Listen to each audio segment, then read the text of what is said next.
Assalamualaikum warahmatullahi wabarakatuh. Nama saya Muhammad Adi bin Faiz Ahmad dari Sekolah Kebangsaan Sultan Syamil Alam Shah berserta kod sekolah iaitu WBA 0002. Pada hari yang mulia ini, saya mengulas sebuah buku yang berjudulkan Mat Kilau Pahlawan Pahang.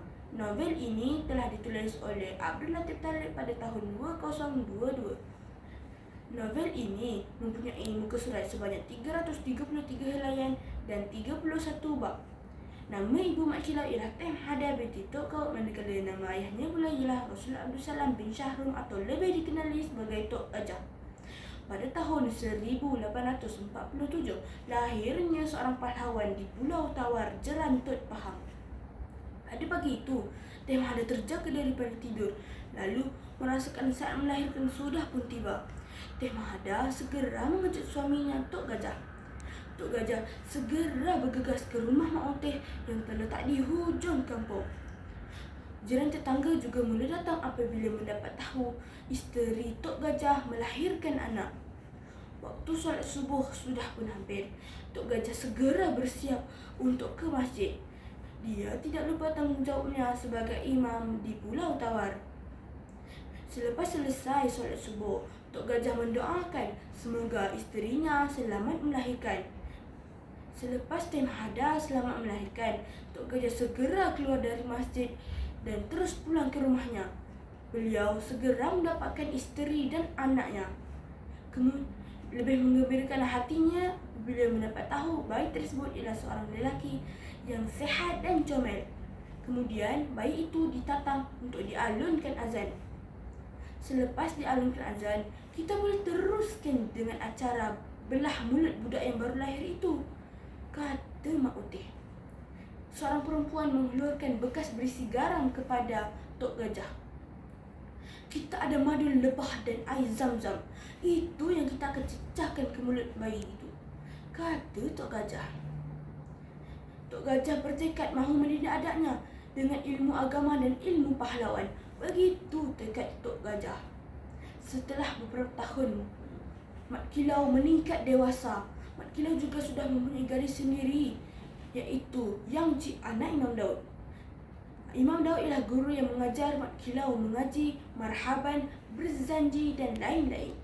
Dalam diam semasa Mat Kilau belajar bersama Imam Daud, Mat Kilau terpikat dengan kecantikan Yang Cik.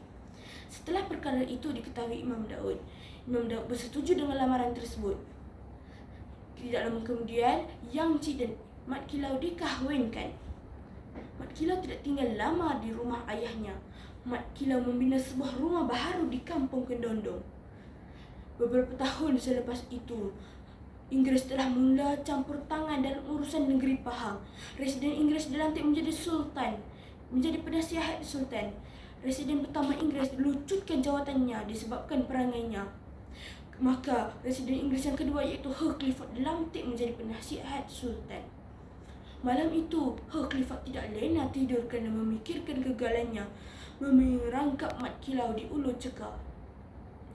Keesokan harinya, Her Clifford memanggil Inspektor McKeon datang menghadap dan mengarahkannya untuk menyerang kawasan perkuburan Mat Kilau di Jeram Cangkung. "Mohon bertanya, adakah tuan ikut serta?" tanya Inspektor McKeon. "Tidak, saya menunggu kedatangan Datuk Awang Kelana dari Perak," balas Her Clifford.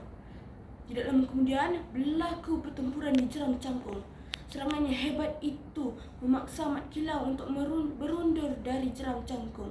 Kejayaan pasukan Inggeris mengalahkan pasukan Mat Kilau di Jeram Cangkung itu menggembirakan hati Her Clifford.